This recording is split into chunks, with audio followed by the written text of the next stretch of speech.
Here's a question. Who is the loneliest monster in all of Yu-Gi-Oh? I've been meaning to do a video detailing the different monster types for quite some time, and I have been curious if there is a monospecific taxon when we look at a combination of type and attribute.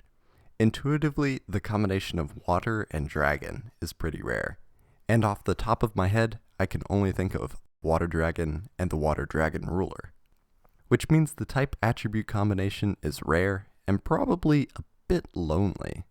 But I want to go to the extreme and find the loneliest monsters in Yu-Gi-Oh! I'm going to be looking at each monster type in alphabetical order for the original types, then chronologically by release. Each type is going to get a pie chart showing the attribute distribution, then a couple more pie charts at the end to see the big picture. With all that out of the way, let's start with the Aqua type. To me, Aqua is a bit of a broad category of monsters, but correlates strongest to the kingdom Protista. Protista is now defunct, but was being dismantled when I was in middle school. Now many plant or animal-like protists have been recategorized based on phylogenetic information. But in Yu-Gi-Oh!, the Aqua type is broad, incorporating some amphibians, aquatic mammals, and cephalopoda like Fiend Kraken. The type correlates strongly with the water attribute, and in my mind, there are several types which embody the Aristotelian elements. Pyro for fire, rock for earth, and maybe thunder or winged beast for the wind attribute. But I'm not sure if there's a direct representation for the element of air or wind. And I am eager to find out through the course of the video if that speculation holds up. I also speculate that fairies and fiends will be representative of light and dark. But I'm getting ahead of myself, and we should go ahead and look at the attribute distribution for the Aqua type.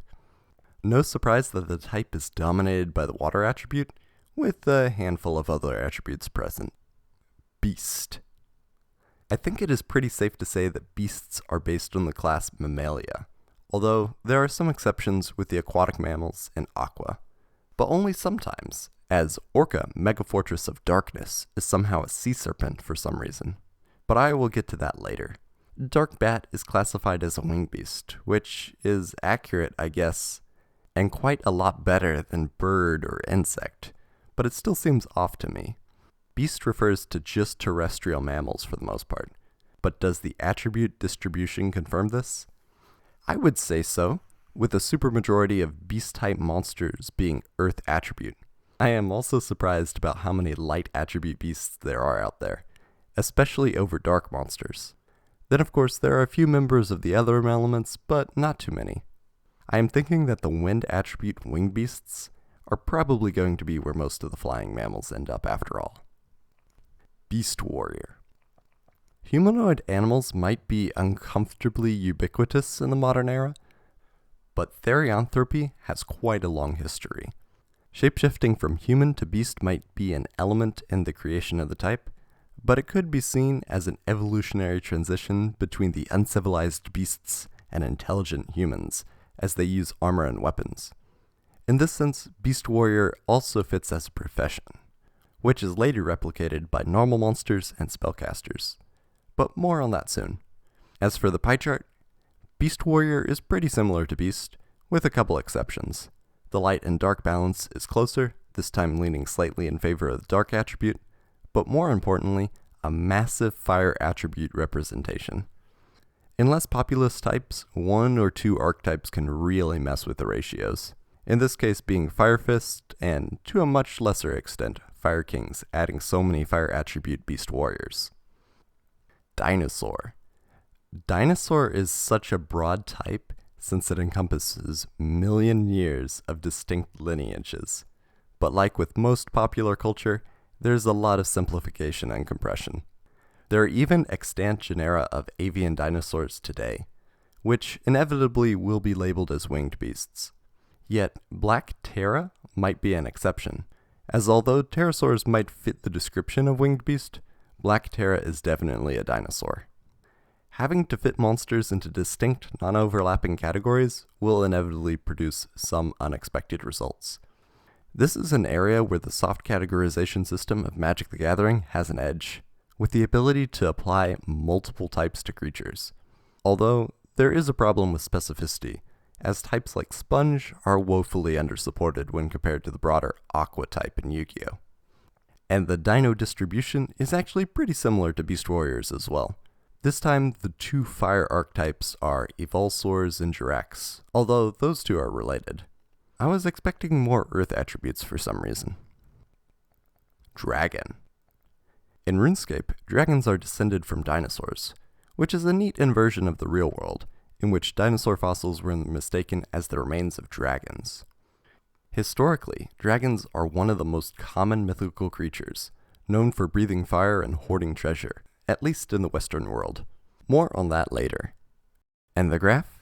There's a huge representation of light and dark monsters, which makes sense when you think about the flagship dragons, which are a light and dark attribute. Finally, there's some decent wind representation when it comes to dragons, and my intuition on the dearth of water dragons was correct. But what surprises me is that there are about as many fire dragons as there are earth dragons.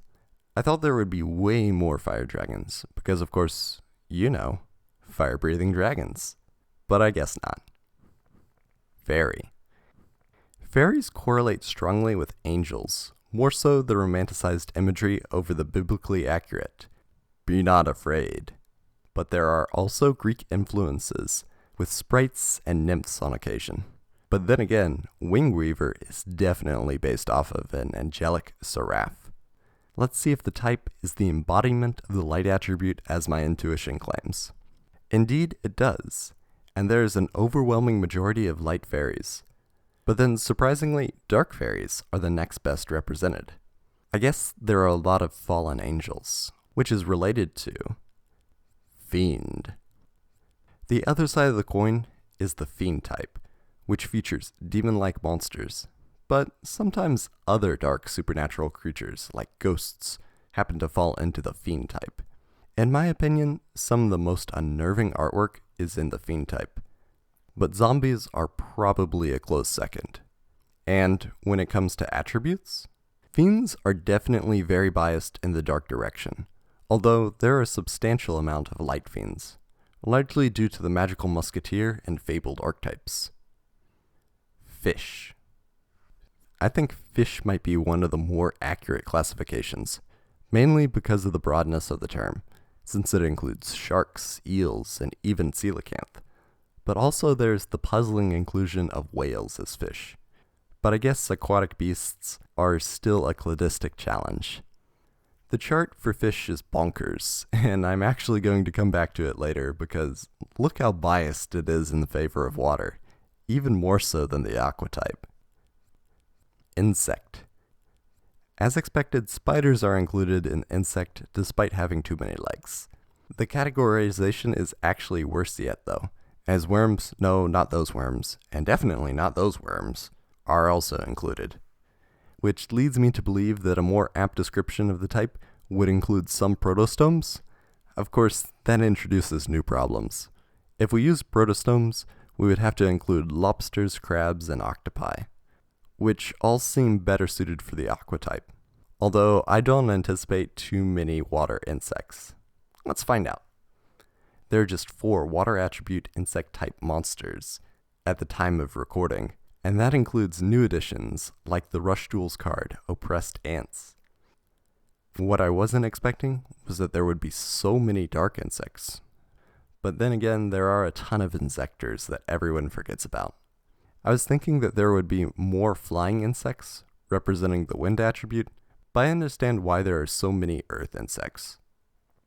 Machine. Describing all sorts of automata, the machine type is pretty ubiquitous, except for the corner case with Genzo, or specifically the Japanese version of the card, Genzo Nigen Psycho Shaka, with the machine categorization correlating to the Genzo Nigen portion of the name. But the Psycho Shocker translation is a little harder to explain away. I think this is one of the times, like with Mob Psycho 100, in which psycho is a pun on the word psychic, especially when we consider the telepathic Psychomantis inspiration. This might also be a double entendre. Maybe there should be a whole separate category for cards like this in the future. But for the moment, how does the chart look like? There are quite a lot of earth attributes, and I guess machines are made of metal, which comes from refined earth. Then there are a lot of light and dark attribute, a lot of which come from the Cyber Dragon and Ally of Justice archetypes. But what is striking is the number of wind machines, which can mostly be attributed to the Speedroids, but even more so to the Mecha Phantom Beast archetype. There are just so many of those cards. Plant. If we look at the Tree of Life diagram and say that this is the last common ancestor for plants, then I guess we can include monsters like Mushroom Man as plants. But just the original, not the sequel, as he has taken to arms and become a warrior. This broader classification does include amoebas, which would make the card better match its counterpart Griggle at least. As expected, there are quite a few earth plants, but way more dark attribute plants than I was expecting, in large part due to the Predaplant archetype. A lot of sneaky evil plants. Pyro. Based on the previous clade, burning algae would fit into the plant type, but I think that this is a case in which the adjective and attribute supersedes the organism.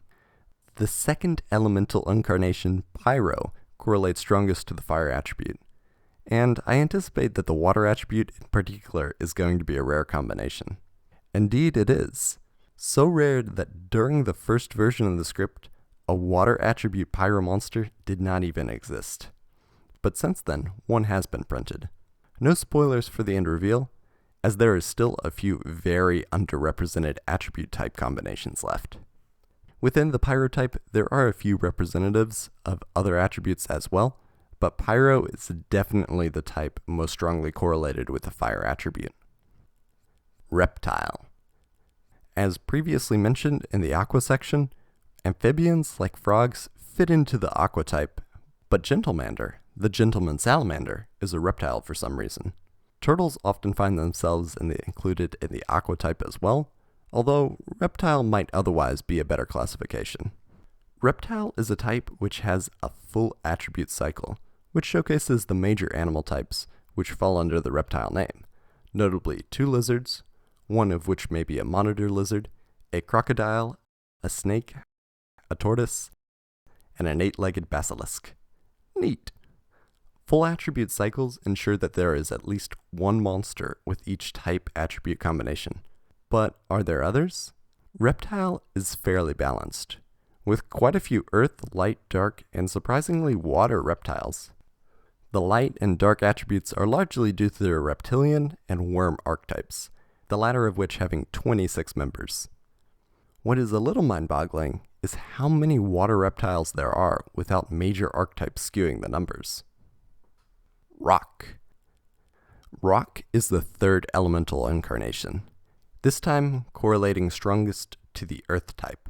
It feels weird saying that these things are monsters, especially when the main game treats them as projectiles more than soldiers. I guess any animate thing can be a monster, but I think the type is poised perfectly for the defender's keyword in Magic, since a lot of rocks seem too awkward for attacking. That being said, how many rocks are not the earth type? About 1/5 of all rock monsters are not earth attribute, which makes sense along with the other elemental incarnations. There are a lot more light and dark rocks than I expected though, but it seems like every type has way more light and dark attribute monsters than I would have previously anticipated. Sea Serpent. Sea Serpent is probably the most narrow type in the game, with the inclusion of Aqua, Fish, and Reptile types chipping away for the candidates to be Sea Serpents. There is an extinct clade of aquatic reptiles, which sort of fits the type, but then we run into the design space which is occupied by dinosaurs. At least they could have made the type Sea Monster to include things like Kraken, but the Mermail Atlantean archetype helps to broaden the horizon for the type, adding in Gilman and Merfolk lookalikes. I anticipate that a supermajority of this type are water attribute. Indeed they are, although not quite as biased towards water as fish. There are a few wind sea serpents, but earth and fire sea serpents are even rarer. Spellcaster. In my opinion, Spellcaster is one of the 2 profession types. In concept, this is more of a descriptor than a clade. Any creature can be a Spellcaster, And this is the case in Magic, where wizards can be human or naga. But in Yu-Gi-Oh, there's just a single type, although the attribute does add back a little flavor. Most spellcasters are light or dark attribute, heavily favoring the dark arts it seems. But then the other elements are pretty close to equally represented, although fire is lagging behind a bit. I think the game is begging for a new Pyromancer archetype made of fire spellcasters, which would help bring the elements back into balance. Thunder. If the intent was supposed to be an elemental incarnation in line with Aqua, Rock, and Pyro, Thunder would probably be better as a storm type or maybe even cloud. It is a little hard to find a tangible representation for the element wind or air, but maybe that was never the intent, and the attribute distribution will be the evidence needed to prove or disprove this assumption. It seems that thunder monsters generally favor the light attribute, although this is in large part to having 4 distinct light attribute thunder archetypes, those being Batterymen, Hunders, Thunder Dragons, and Watts, which is a little crazy. Maybe in early drafts of the game, Thunder was supposed to be the type incarnation for the wind attribute, but not so much in practice 20 years later. Warrior. I've seen it asserted that the warrior type is a stand-in for non-magical humans, and I think this is sensible, as there are cards which would have the occupation of soldiers or mercenaries, but instead are other types. Element Soldier in particular comes to mind. I do think that there is a bit of third-hand influence from the warrior class in Dungeons & Dragons, creeping into the inspirations for early Magic the Gathering, which later inspired the fledgling Magic & Wizards Yu-Gi-Oh! Prototype. But the speculation on Yu-Gi-Oh! Influences gets out of hand really quickly. So let's get back to the quantitative analysis. The majority is Earth Warriors, with the forces of light and dark just about balanced. I guess that makes sense. But there are a lot of Earth monsters in the game already.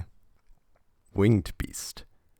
Winged Beast reminds me of the scrapped bird type in the first generation of Pokemon, which can be seen with the glitch Pokemon Missing No. In Pokemon, the type was reworked into the flying type in the current game, and I'm not sure which categorization I like better, as they both seem like an awkward compromise. Maybe it is just zoology by phenotype which confuses me, but I am not going to worry about that too much. You know, outside of making a 20 or 30 minute video on the subject. How many Earth attribute winged beast monsters are there? 7 at the time of script writing. Beyond that question though, wind is actually the most represented attribute for the first time in this video, but dark is not far behind. If we take out the members of the Blackwing and Raid Raptor archetypes though, winged beasts become dominated by the wind attribute. So maybe this is all Crow's fault for being a fan favorite, with his archetype always seeming to get new support, and even spawning a spiritual successor in the Raid Raptors that sort of synergizes with the original Blackwings. Crow, you're messing up the elemental distribution in the game. We need more wind attribute monsters. Come on, Crow. Zombie. Alphabetically, Zombie is last for the original types, and is sort of the endpoint for a lot of other types after expiring. I think it is fun that almost anything can be reanimated to become a zombie. Dragons or clowns, as well as other things which I guess fit into the description of reanimated bodies, like vampires and jiangshi, mummies and skeletons, and I guess even some ghosts, despite not having a corporeal form. Regardless, zombie is one of my favorite types. Let's see how the attribute distribution breaks down. In the first version of the script, Water Zombie was my pick for least common attribute type combination, but there has since been a few Yuki monsters printed, making the wind attribute now the least populous. Otherwise, the zombie chart looks pretty similar to the Fiend one, with light being swapped out for the earth attribute. Shiranui is responsible for a lot of the fire type zombie monsters, by the way. That is the original types from the beginning of the game, but they were soon joined by the exceedingly rare Divine Beast type, exclusive to the Egyptian god cards and the various forms of the winged dragon of Ra. Along with the only creator god type in the game, Hokarthi the Creator, these are the only monsters to have the divine attribute. I guess technically the one of creator god type automatically makes Hokarthi the loneliest monster in the game, but I think subjectively, the title is more deserved by some other monsters. That being said, there's still a few types which were introduced in later eras. I'm going to cover them for completeness, even though this video will inevitably become incomplete upon the introduction of another new type. One which I cannot currently anticipate, because I'm not psychic. Psychic. Outside of Jinzo and maybe cards like Mind on Air, I don't think that the Psychic type was really needed. But as I think more about it, perhaps Psychic is meant to counterbalance the Spellcaster type, where warriors are generic humans and spellcasters are humans which embrace and cultivate magical tendencies through use of Arcanum, while psychics draw out latent psychic energy through science and technology. Just some food for thought. Interestingly enough, Psychic is a pretty balanced type, actually favoring the light attribute, which is a rarity in this list. Otherwise, it is interesting to see other elements more properly represented. Wyrm. Wyrm, or Wyrm, or Phantom Dragon according to the translated Japanese name, is a type that seems redundant to me, where Sky Serpents, or Wyverns, would be a subcategory of dragon. But with that sort of reductionist thinking, dragons would be dinosaurs, and dinosaurs just reptiles. Instead, this is exploring design space by addition, where worms are dragons plus cultural or spiritual status. Where earlier dragons might be seen as fierce and brutal, I anticipate that worms are meant to be regal or transcendent, demanding a degree of reverence. But I may be off base a little on that one. It is a little weird to see Earth being the most represented attribute when it comes to worms, but at least it is a good distinction from the dragon type. Otherwise, it looks pretty balanced. But where are all the fire worms? Since there weren't a ton of fire dragons in the first place. As a side note, it actually looks like Wyrm is the least represented type in the game, which is a little weird, as they are not even the most recent type to be introduced. Maybe this is for lore reasons, where worms are exceedingly rare to encounter in the wild. Cyberse. All bets are off for the Cyberse type. They don't even have an icon yet. I think the type is entirely composed of computer puns, representing virtual reality. The type is a bit like Zombie, where anything can have a digital coat of MS Paint to become a Cyberse type. But it looks to me that the design space for machine and psychic type monsters has been infringed a bit.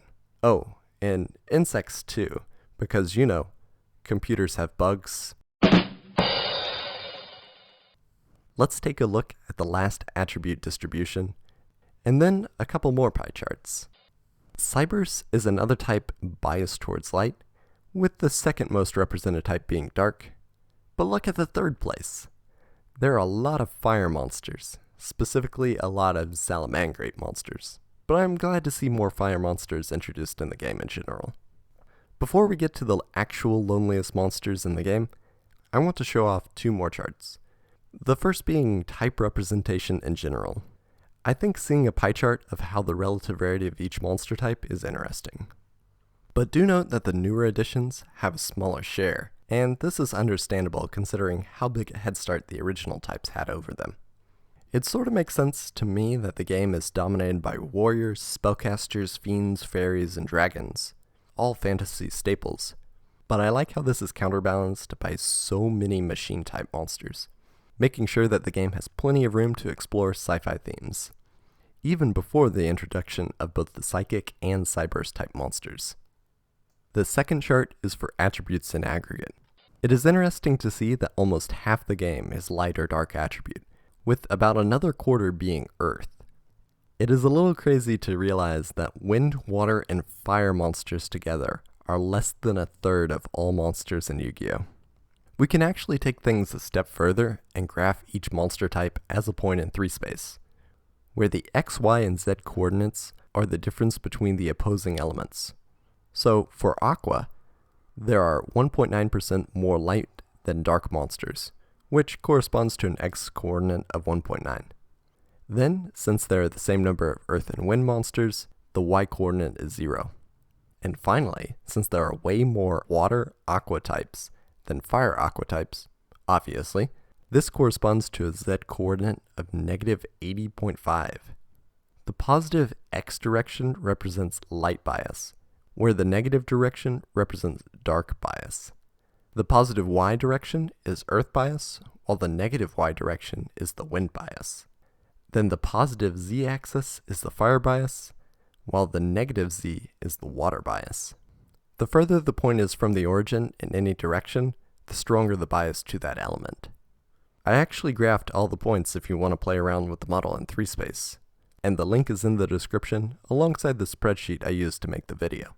Keep in mind that the data will become outdated over time, so this is pretty much just a snapshot for the beginning of February 2022. Perhaps it would be better to weigh some monsters as lonelier based on attribute population, or maybe even take into account percentages over absolute count. But a data video like this can never be perfect. Not until the card pool quits expanding, which is thankfully not something I can imagine in the near future.